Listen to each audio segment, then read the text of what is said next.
Thank you all for coming.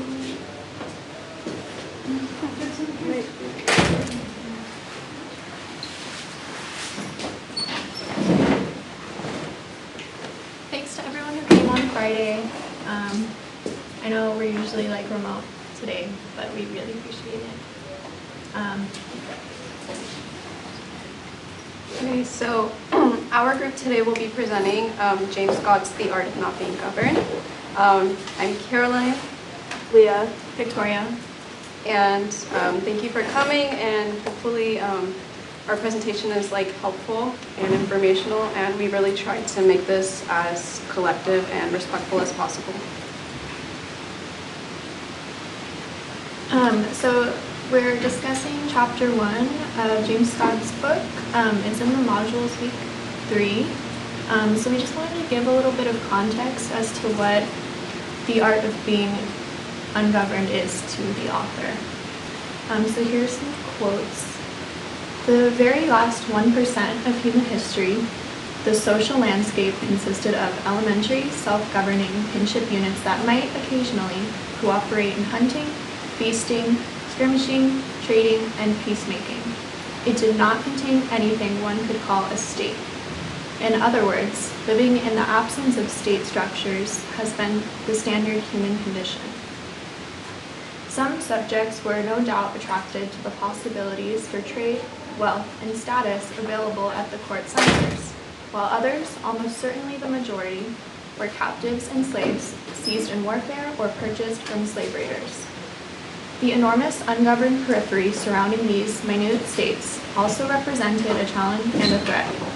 It was home to fugitive mobile populations whose modes of subsistence, foraging, hunting, shifting cultivation, fishing, and pastoralism were fundamentally intractable to state appropriation. The very diversity, fluidity, and mobility of their livelihoods meant that for an agrarian state adapted to sedentary agriculture, this ungoverned landscape and its people were fiscally sterile. Numerous ungoverned population lived, from a state perspective, in geographically difficult terrain: mountains, marshland, swamps, arid steppes, and deserts. Even if, as was rarely the case, their products were in principle appropriable, they were effectively out of range owing to dispersal and the difficulties of transportation. The two zones were ecologically complementary and therefore natural trading partners, but such trade could rarely be coerced. It took the form of voluntary exchange. So historically, we've labeled these out-of-state communities as barbaric, as unclean, underdeveloped, and so this presentation and his book and new historians and anthropologists are trying to push this idea of unlearning the idea of barbarians. The societies living on the outskirts of states who have managed to escape persecution or death during occupation are not here by accident. Through centuries, their location, their language, their religions, and their social structure is chosen. Native people have died to be able to protect their land and their practices. So kind of what this means is that Native people aren't just there because they're there, because they weren't able to diffuse into our stated societies. They've fought to be there. They've died to protect their land and their cultural practices. And it's been like a dichotomy between states and unstates for centuries. On this reading of history, organized states have not provided a better life than swindling and foraging groups. The invention of agriculture did not improve the condition of humankind. People consciously abandon literacy, reject the universal religion endorsed by local rulers, and cling to their own dialects, and they're better off for it. States have pushed the narrative that Indigenous people are godless, moneyless, and underdeveloped. And that means it's okay to save them through colonization. So every time colonization would occur, whether it was like the Dutch or the Spanish or the US, etc., I mean, dating back to like even really old monarchies, we've always like crafted a narrative that makes it okay to take these people and make them slaves, use their labor, take their land, their resources. Yeah, and we'll be exploring that a little bit more. So as Victoria was talking about, there's state and like non-state areas. So the non-state spaces were generally called hill societies. And it's like a place where the state has a hard time establishing and maintaining their authority. They typically lived in hills, which is like how they got their name, but they also live in like swamps, marshes, coasts, you mentioned it. But basically any place that they can have equality or mobility. They formed as an effect of colonialization because people like fled the states to avoid the loss of their linguistic, agricultural, or religious practices, which is known as the state effect because it happened as a direct result of the states like being there. They're generally more culturally diverse and dispersed, so they have like a lot, they're like across a large range of area. People generally speak like multiple languages, like 3 or 4, and they have like a shifting ethnic identity. So hill societies, they have a lot of resources available and land, which allowed them to have diverse subsistence practices. They also have a flexible social structure where status and wealth is unstable and generally confined to their geography. So like people outside of their societies like don't believe what they believe, and they don't really have like this like status of like, oh, a hierarchy, like where people that are rich are like worth more. They don't pay taxes generally, nor do they have to give donations to like religious establishments because they don't have like the state enforcing like laws. It's a place of political resistance and cultural refusal, which makes it hard for like the states or the lowland states to impose a hierarchy on them. They don't typically follow the religion of the lowland people, but when they do embrace like what's known as the world culture, or religion, because everyone else believes it, it's different from the norm, and with the belief that like change can occur for the better. They're also like referred to as crude, unrefined, and barbaric, and uncivilized, which what they mentioned in the article or the chapter we read. But this like belief is from people from the outside perspective and how they view them. So the opposite of the non-state societies are like the state areas or the lowland areas that are governed by states, and they're referred to as like valley states or valley societies. And they form as a result of the consolidation of power. The earliest states were spaces of people who wanted to conform to religious, linguistics, and cultural beliefs, and not for like military conquest. Originally, they just wanted people so they could like have the power. They feared the ethnic non-state zones because they couldn't control them, and it was always like a temptation for the people who wanted to leave the state, like knowing, oh, there's some place they can go to where they'll have more rights or be treated equally. It's hierarchical and has a restrictive social structure where there are distinctions between status and wealth, and this like distinction is followed by generally a lot of people. They do pay taxes and follow laws. And stories in history treat their culture as like a higher level of achievement of civilization than like non-state places. And for most of their history, they were short-lived in Southeast Asia because they couldn't extract enough resources to form like the population of people to keep their control. They used measures designed to capture people so they could have more labor and manpower.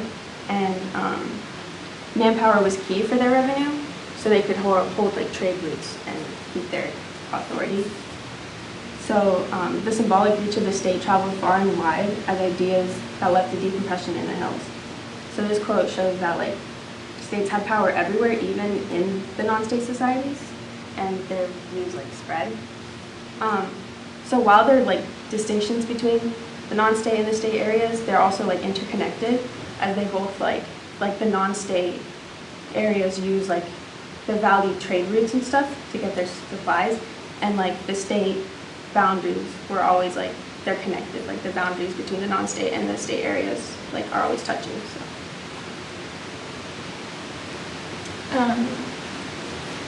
To kind of like add on to that, so basically like when the start of states were happening like across like the region of Southeast Asia, like before like our modern countries are now, these states were building, and then there were these rebels, the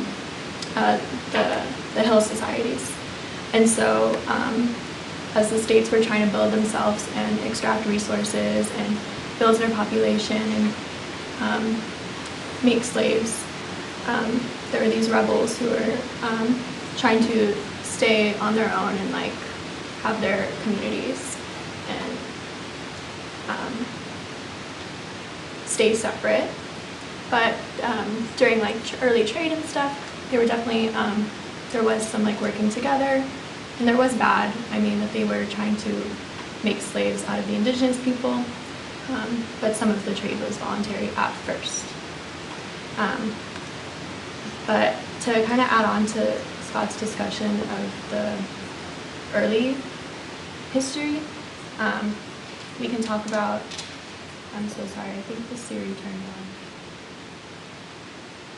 on. Okay, I found this on the web for history we can talk about. I'm so sorry, I think the Siri turned on. Check it out. I'm sorry, you guys. So these stateless societies, indigenous people, still exist in Southeast Asia today, as kind of little as they are and as big as the countries and governments that do exist there. There are still power dynamics between the two. So we definitely wanted to expand on that by including some examples. In terms of the number of indigenous groups in the Philippines, the Agda tribe or Dugamats, for example, it cannot be said with certainty how many indigenous people there are. Many scholars and linguists have attempted to determine the number of groups, but the results vary according to the anthropological and linguistic methods used for validation. The primary basis for identifying indigenous groups in the country is their native language, but an estimated 36 languages in the Philippines are at risk of disappearing due to the decreasing number of speakers. Many indigenous people are forced out through colonization, leading to the loss of native language. And as the native populations decrease, the languages spoken also decrease. So not only have historically we've taken native people for slave labor, or we've forced them to have to work for the states in order to survive. As the populations decrease, these hill societies can merge and bond over the fact that their culture is being taken away from them. So hunting and gathering is still a prevalent practice, but post-colonialism makes mobility and hunting almost impossible because we confine these groups to forests and geographical areas where governments feel that they're contained. So this leaves a lot of indigenous groups reliant on the government, on government aid from surrounding states for food or medicine. So basically what that means is we are saying like, oh, this part of the forest, like native people live there, like they're scary, like don't go there, like we're separate from them, like they're barbaric. But these people are dying out because they don't have the correct mobility that they did like in the pre-state days, you know, like the mobility to be able to get the resources that they need. So we're not really trading with them, but we're kind of like saying like, here, like in exchange we'll give you guys some food, like so you guys aren't mad, and you know, we want to take this much of your land, and in exchange like we'll give you some medicine and stuff, but like you guys have to stay over there. And it's obviously a means of control. So if we're, and aid isn't always bad, but it is a power dynamic that keeps states in charge of these native groups.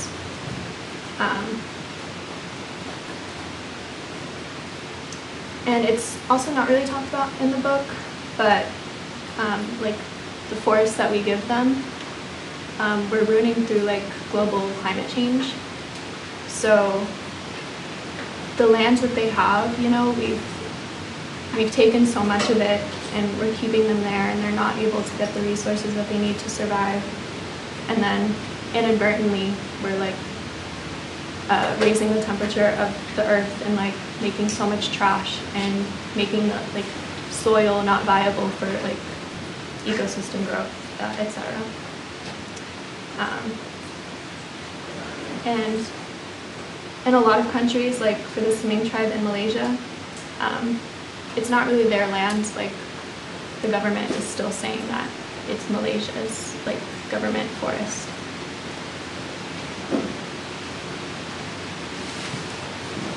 So Victoria talked about like the government in the stateless societies, so I'm going to go over some of their cultures and traditions of stateless societies.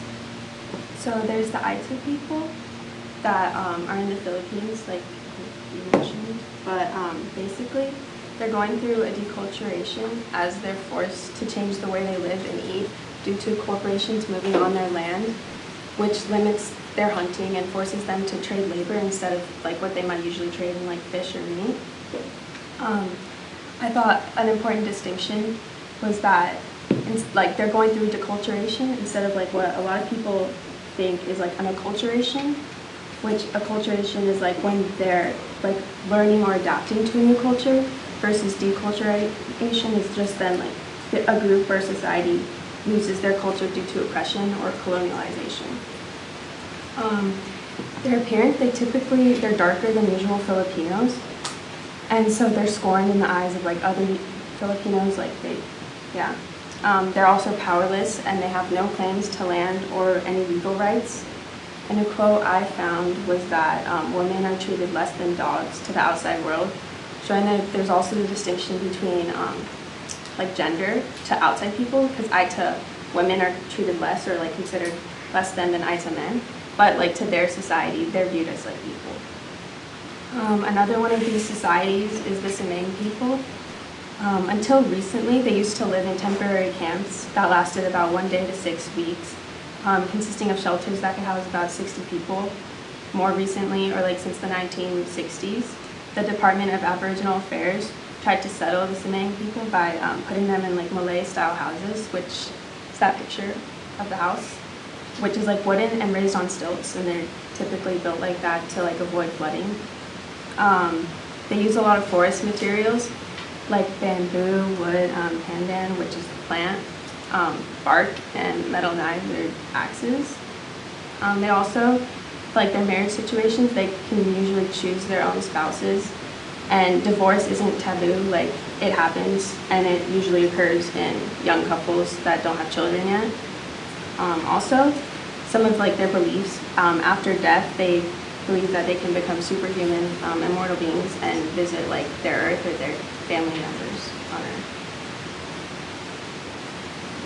So I wanted to expand a bit about the affected populations, because as Leah and Victoria talked about, a lot of these indigenous societies within the hill and valley people are labeled as barbaric, they're labeled as unclean, they're labeled as unintelligent. And so the demographic of the oppressed is the indigenous populations of unions like Thailand, Burma, China, and Burma, such as the Lahu people, the Karen people, and the Wa people, as well as within the region of China, Laos, and Burma, the Akha people, and then within the China, Vietnam, and Laos Union area, we have the Hani people. And so this all can be rooted back to like the 1400s, which is when the Atlantic slave trade really came to a big boom, and it was called the Golden Age of Slavery, when you had like Western powers like the Dutch, French, Spanish, and later on Americans weaponize the Catholic and Christian religions on the base of abnormality and sin, because the indigenous populations then of these Southeast Asian countries believed in different deities. They also believed in multiple genders, and they did not believe in what we now know as the patriarchy. A lot of these societies did uplift the female much more than these societies did.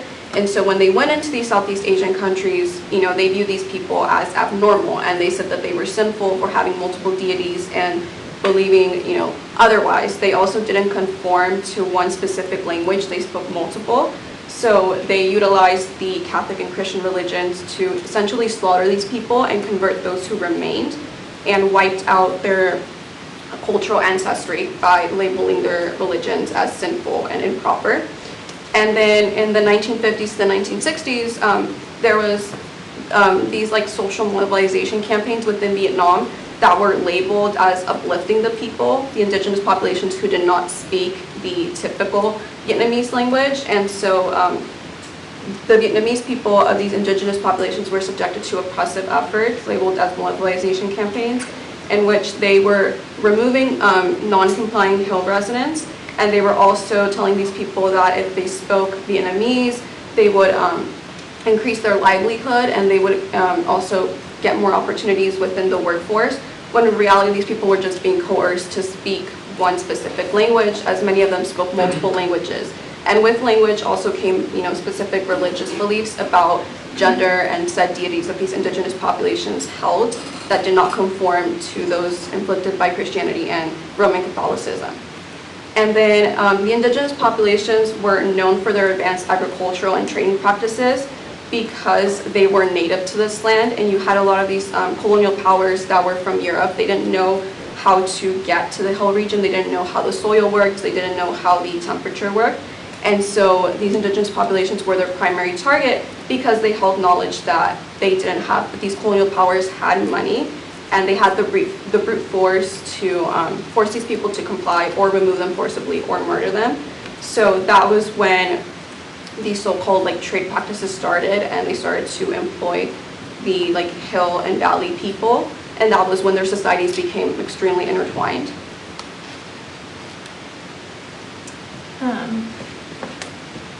Just to add on to that, so a lot of this history, and I know that we're giving examples to East and Southeast Asia, but this sort of colonialism and history of genocide is common all across the world, so especially in the US. So all the themes are the exact same. We had all these pre-stated societies, then these big colonies came in and we're using the knowledge of the indigenous people, then we're killing them and converting them to build the states that we have today. So we are focusing on these examples, but this is a global issue and a global history. And really quickly, we want to talk about ethical research. So indigenous history and indigenous culture and practices, it can be hard to study because for centuries we've kind of been writing these people out of our history books and writing them in a way that makes them non-existent to our histories. So studying them now is we have to be sort of sensitive because most of their history has been burned and not written, and now because there's such conflict between us and indigenous people, that there are definitely boundaries that need to be had when we're describing and learning about and researching these communities. So the written descriptions that we have of indigenous communities are not accurate to how these societies might write themselves. Historically, we've changed the descriptions of their behavior and functionality in a way that's digestible to us and a way to villainize and other these communities. Early reports even show that maps were drawn to scales that gave states more land and authority over the land that the native people were occupying. States shouldn't infringe upon their land, people, or practices currently, but some communities are very tolerant of being studied and interacting with stated societies today. So what can we do as anthropologists and other historical researchers to do our due diligence, be respectful, and be ethical? So I think a lot of this research is done by, and we've kind of talked about this in class too, there's so many white historians, and some of them are going out of their way to write in this history that we don't really have. But there's researchers and people who are actually from Native communities currently, or their families are, and they're willing to share their stories and write, but we're not really giving them space, I feel like. I mean, I don't think I could even name 10 indigenous historians off the top of my head, but we should. And I think we need to remember that even though in America and in these big states, we have these huge academic institutions, kind of like the one that we're at now, there's a lot of wisdom and knowledge that we're not letting be accessible because we're deeming ours as advanced and correct. Like, so it's kind of like, oh, like, I got my PhD, like, we were all talking about this together, like, oh, I got my PhD, like, from, like, Harvard University, like, my thesis was on, like, let's say it was, like, the Sumang tribe. Like, I know everything about them, like, I've studied their history for years and years, I've done research, I've interviewed them, I know everything there is to know. But just because of that doesn't mean that they actually know what's happening in these communities and know what their culture is and their economic and political side of history or of like current events.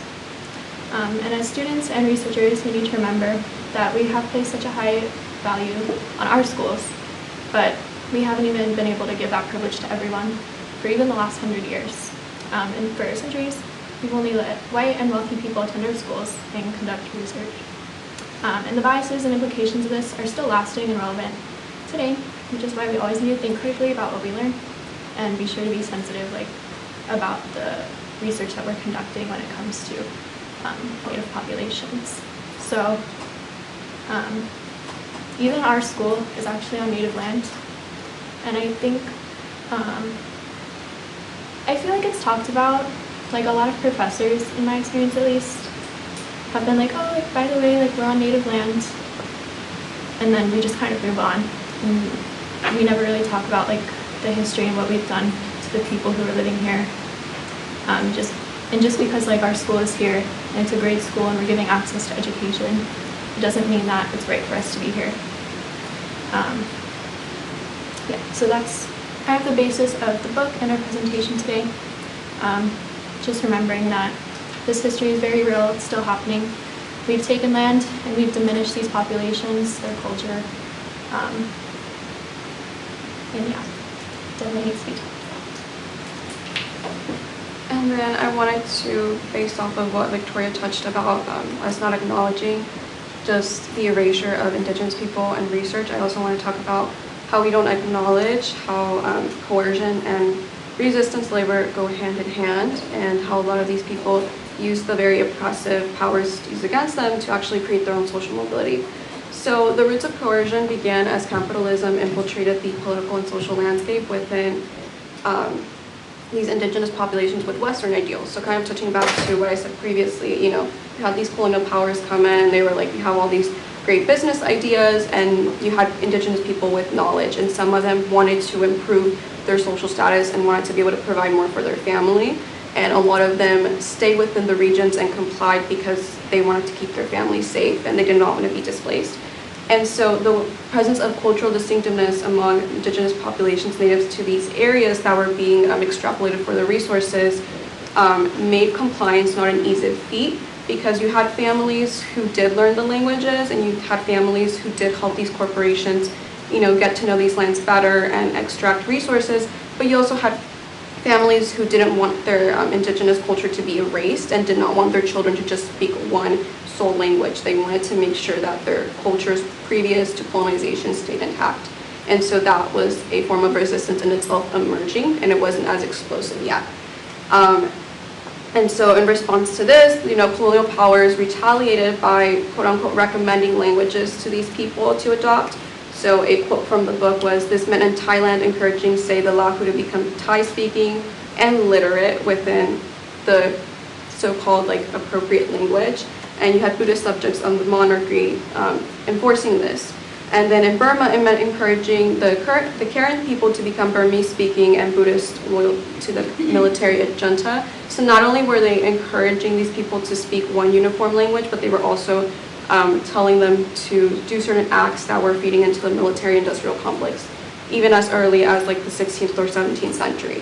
And then once states appeared, adaptive conditions changed again, at least for farmers. At that moment, mobility allowed farmers to escape the impositions of states in their wars.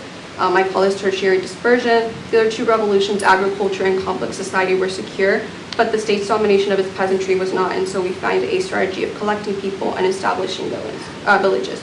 And so this is when resistance labor started to arise, and this was like around the 17th and 18th century. So it wasn't as explosive per se, because I think a lot of people, when they think of resistance, they think of protesting, different examples such as like maybe, burning things or refusing to speak a certain language. But a lot of these farmers and a lot of these people who worked within the agricultural section actually used the very same kind of like opportunities and work, because they were the only ones who really had this like curated knowledge of the land. They basically started telling these companies like, hey, these are our demands, and if you don't stop harassing us, we won't continue to give you information. And so despite the fact that these companies had some of the information, they didn't speak the indigenous languages, and they were also not welcome within these indigenous communities. So that was when resistance labor really came to be.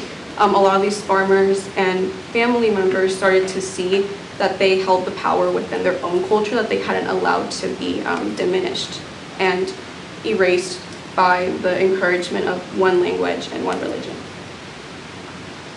And the roots of human captivity are also really important to acknowledge, because this is when slavery came to be and people were dehumanized. These indigenous populations were seen as a service trade good during the time period, and states like Egypt, Thai, Burma, Greece, Rome, and Burma, we're still in formation, and it's actually believed to be and traced back that most of the populations within these states, all people originated from unfreed people, so slaves. Human captivity was one of the biggest things that helped form these states, but it also helped eradicate the cultures. And so a lot of people cannot trace their cultures anymore within these states because it was diminished. And the universalization of forced labor through captivity distorted the lineages of the indigenous populations affected, given the generations worth of forcible copulation amongst indigenous people and their masters. So that's when you had mixed races coming to be, and so a lot of these families were displaced and separated. And human captivity then labeled as slavery dehumanized indigenous populations and made their mistreatment mainstream through the message that forced labor would uphold the importation of goods in the state's agricultural societies. So a lot of indigenous societies themselves kind of started to not resist as much at the beginning of this, because they were told that they would improve their land. And a lot of these corporations told them that if they gave in, they would have a better livelihood. But that was obviously not the case later on. And that was when the golden age of slavery started to really expand. And that was when we got into the different statehoods and people resisting, but also, unfortunately, having to become susceptible to this. So one of the chapters, and the chapter in the book talked about this area in Southeast Asia, Zambia. It's the largest non-state area in the world. It has about 80 to 100 million people. And as the map shows, those are like, it has a lot of countries in Southeast Asia, but it also has like other countries like China, India, and Bangladesh. So it consists of people who are fragmented into hundreds of ethnic identities and at least 5 language families. So the name comes from Tibeto-Burman languages spoken in the India, Bangladesh, and Burma area. And it's a term for Highlander, where the Zo means like remote, or like the people that live in the hills, and the Mi means the people. So like the overall like term Zambia is the remote hill people. It's woven together as a region through shared characteristics like their hill agriculture, their dispersal, their mobility, and equilibrium, instead of political unity.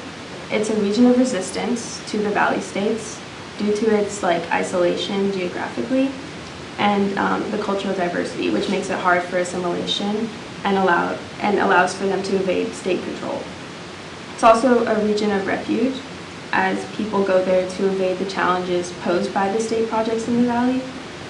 So we decided to focus on Zambia because it's like such an important zone for refugees in Southeast Asia.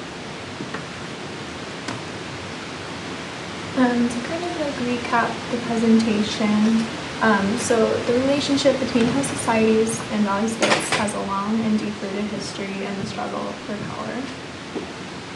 Host societies have struggled to keep as much of their power, which lies in culture and community, through centuries of colonization. And valley states dating back from the Ottomans, the Dutch, United States, etc., and now the governments of current countries have fought to take as many resources as possible to build physical power. And the history is really dark and full of genocide and slavery. Scott emphasizes that the two cannot exist without each other, and a proper history includes both perspectives. And these are our references. We did use some outside sources because we really wanted to get different perspectives on the matter, not just Scott's. And we just wanted to thank Professor Ciapno and all of you for being here, and we also wanted to thank the encouragement to step outside of our comfort zone, because this is a very hot big topic and you really want to research it with the utmost respect, and this was something that we also wanted to connect with on a personal level. And thank you to everybody who chose to present last week. We learned a lot, and we definitely did touch, we wanted to hone in on some of the ways that you guys respected the cultures you talked about in terms of Indigenous societies. And that's it.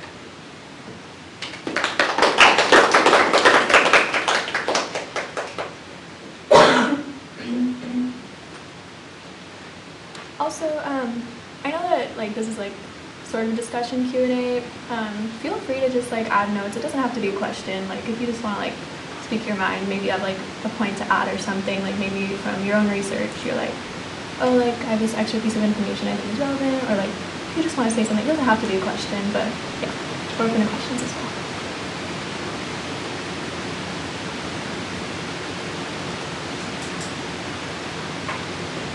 Can I ask you lots of no response questions? Thank you for such a powerful, systematic, thorough, moving presentation. Today's International Working Women's Day, and there's a lot of meetings, rallies, protests on women's rights, but especially decolonizing feminism. So it's really excellent contribution.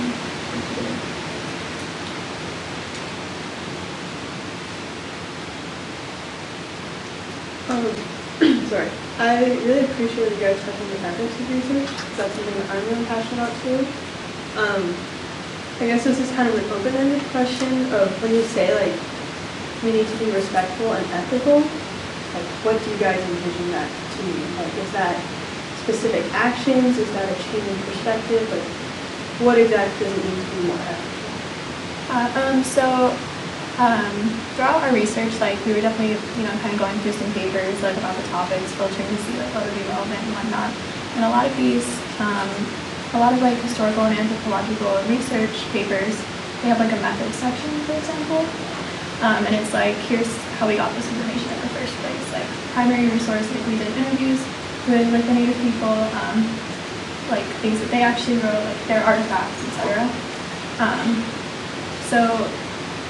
First of all, I think when we are conducting primary human research like that, we shouldn't feel entitled to information about their culture or their practices. And we have to remember that as outsiders, we're not getting the full perspective, and we need to make that clear in our research, because by saying this is how they practice this is their religion, this is their culture, we need to make sure that we're hitting the point that this is what we got from them. This is not the full story. We can only get the full story from them if they want to share.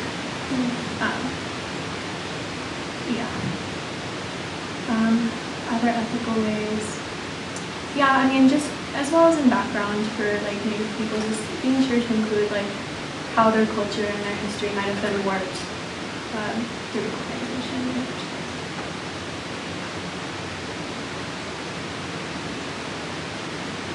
I have a question for any of you. Were there any stories or histories that you came across during the process of this project? Because we're talking about, cultures that have carved out a very different way of living than what we're used to as the societal norms. Were there any examples that you came across where, wow, that's very different from what I'm used to, that kind of challenges my perspective on how communities exist? Yeah, so I was researching some of the cultures behind some of the peoples, and I think the Aite people, the way that they live, or they used to live, and before the institutions put them in housing or whatever, they lived with a lot of kind of villages, but with a lot of people in them, 6 to about 60, and I thought it was interesting also the way that they dealt with living situations.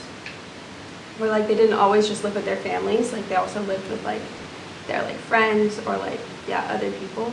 And then also the Semang people, some of their religious beliefs I found interesting. Like I didn't write about a lot of them, but I put the article in the reference, and they had like a bunch about what they believed in and like afterlife and like their God and stuff like that. Definitely religion is super interesting. I feel like we didn't delve too much into that, like part of their culture or history, but just in general, like I think we're so used to like the big global religions right now, and it's definitely a point of research. I think it's super interesting that we could definitely delve more into, like learning about like different ideas of the afterlife and how they compare and how they actually grew. Like a lot of Southeast Asian religions were warped like through Islam and Christianity, and it's still like native religion, but they still had they were still a part of the process of that religion, like coming into the region and stuff, and just how that affected it. Not even in a bad way always, but just extreme. And I think for me it was interesting and definitely very disheartening reading about how like Roman Catholicism was utilized as a way to like decimate their culture because of someone who's like Roman Catholic. That's something that's very instilled with like Hispanic culture. I believe like 90% of Mexicans practice Roman Catholicism. And so growing up, like, you know, you hear all about like saints and you hear about God and all these things, right? And like morality. And as I'm reading these things and we're all researching and like getting together and being like, yeah, you know, it's really disheartening to see how these people, their religions, had all these amazing deities, you know, these beautiful like celebrations, how they view the afterlife as something where they can reconnect with their family members and their ancestors that they never got to meet. And you're reading all of this and you see how these countries use religions like Catholicism and Christianity to step on this and label it as abnormal and immoral and sinful because they did not practice it and they did not get it. And that's something that they don't teach you about, you know, in Sunday school. They don't talk about this in church. They preach a lot about loving your neighbor and loving people that are different than you, but they never talk about this, or the fact that, you know, noticing a few similarities between our practices and the practices of these indigenous societies that they stole from and they like stepped on and just, you know, completely disrespected. And so I think as someone who practices Roman Catholicism, it was really just, wow, you know, a lot of our morals are so contradictory. And so I think that in itself also sparked the conversation for us about ethical research. You have your own biases going into this, and so you really have to check yourself. And, you know, we came into this, we have our own beliefs and stuff, but you read this and you're like, okay, a lot of the beliefs that we were taught are not moral whatsoever, even if that's the label. Yeah, if I may just add on to that, when you were talking about the different value systems and plurality of genders and sexualities and languages, turning into suddenly monolingual, monogamy, knowing this. I made a joke earlier about being a single mom because now in mainstream society, single moms are bullied and looked down upon and discriminated against. But if you look at Southeast Asian history, if you study it, the matriarchies were all about single mothers. It was very powerful, and that was the mainstream. That was a dominant status quo. And then after the decimation of populations, there were village of widows. It still exists to this day. But you don't find the same type of bullying and discrimination you find in the US, where single mothers are made fun of, and it's really obnoxious. So I feel a lot more comfortable actually living in Southeast Asia because that's in matriarchal, matrifocal, matrilineal societies, that's the norm. Yeah, that was definitely something that I also was able to like connect with on a personal level as someone who has like a single mother. Within like Hispanic societies, not trying to like take away from our presentation today. Definitely like, you know, within Hispanic societies and other societies where like there's a great emphasis placed on marriage and divorce is seen as taboo. And like, you know, I think just a few years back, the Roman Catholic Church was like, you know, if you get divorced, you can get married again through the church. You have like all these barriers, and all of it is put on the woman. And so that was a personal experience I had as well, where like, you know, here in the US and also in Mexico as well, like single mothers are definitely frowned upon, and they're labeled a certain way, and they're labeled as like unintelligent and unresourceful and all these sorts of things, right? Even like here, I had that experience growing up where like I would get dropped off at high school at like 6 or 7 in the morning because that's when my mom went to work.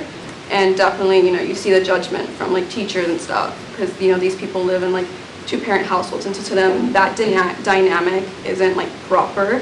But then you read about like Southeast Asian indigenous cultures where, you know, everyone came together in the communities to help single mothers and those who were widowed by all this displacement and this genocide. And so you definitely see those parallels, and you're like, wow, that was one of the great things that the, you know, these colonial powers just didn't care to take from, and they should have.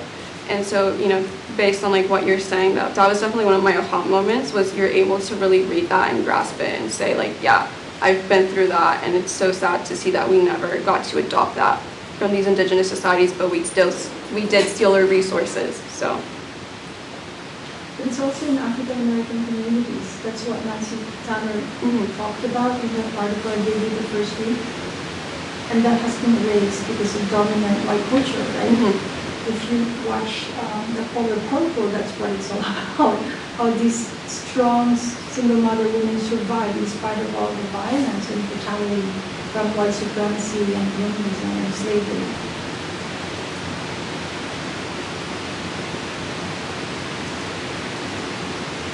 More notes, questions?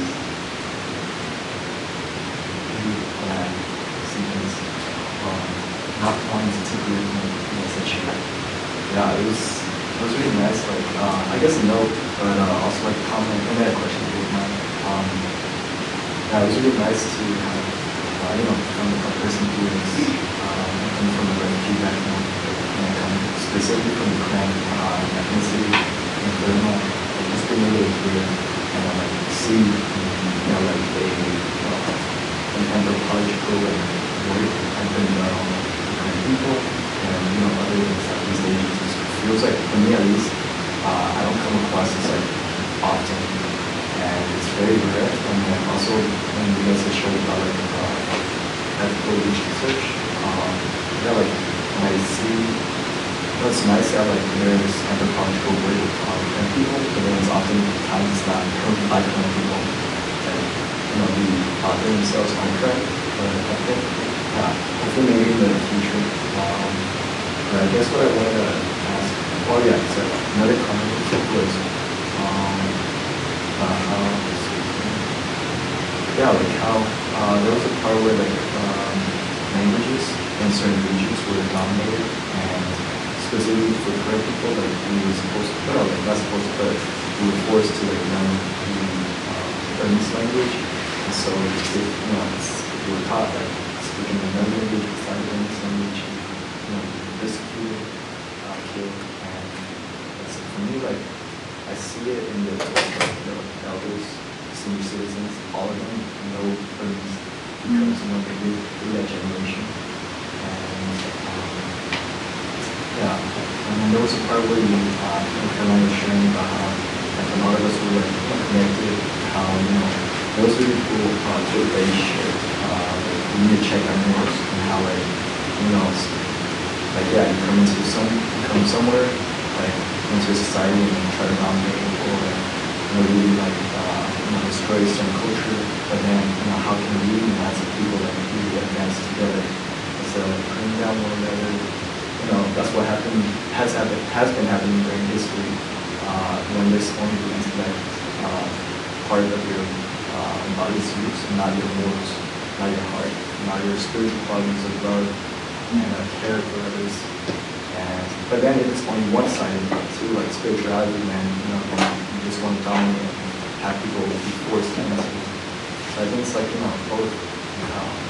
I mean, it makes me think of this quote from the Baha'i faith. You know, like we were created to show love one to another, and also like how, you know, you think of like a bird with one wing, like, you know, you can really, you know, humanity can really advance, you know, like the history will be repeated until we know that, like, we have to really, like, it's intellectual, or, our morals, our spiritual qualities of, loving others, to really advance society. So that we don't repeat these things.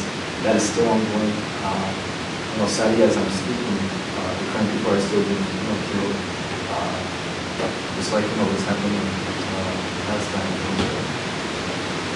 And then I guess my question was part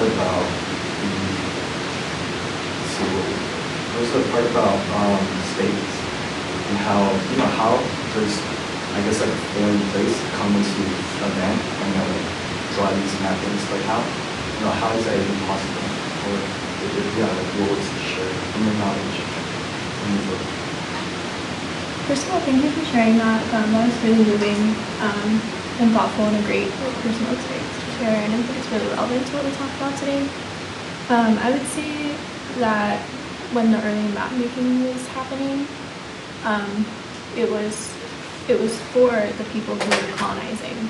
I mean, the native people knew their land already. Like they didn't need it drawn out on a map for other people to see.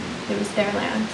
So when these colonizers came in, they're drawing it for their own military, for their own agriculture, for their own economics and everything, and their city building, etc.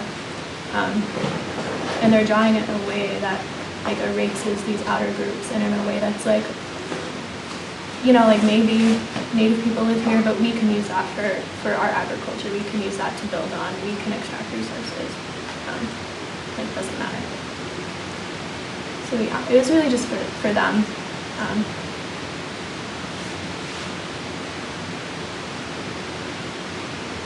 I think we're out of time for today. But thank you guys for a really great discussion and awesome questions, and for being here today, and we really appreciate it. Hope to see you with the rest of your presentations next week. Thank you so much.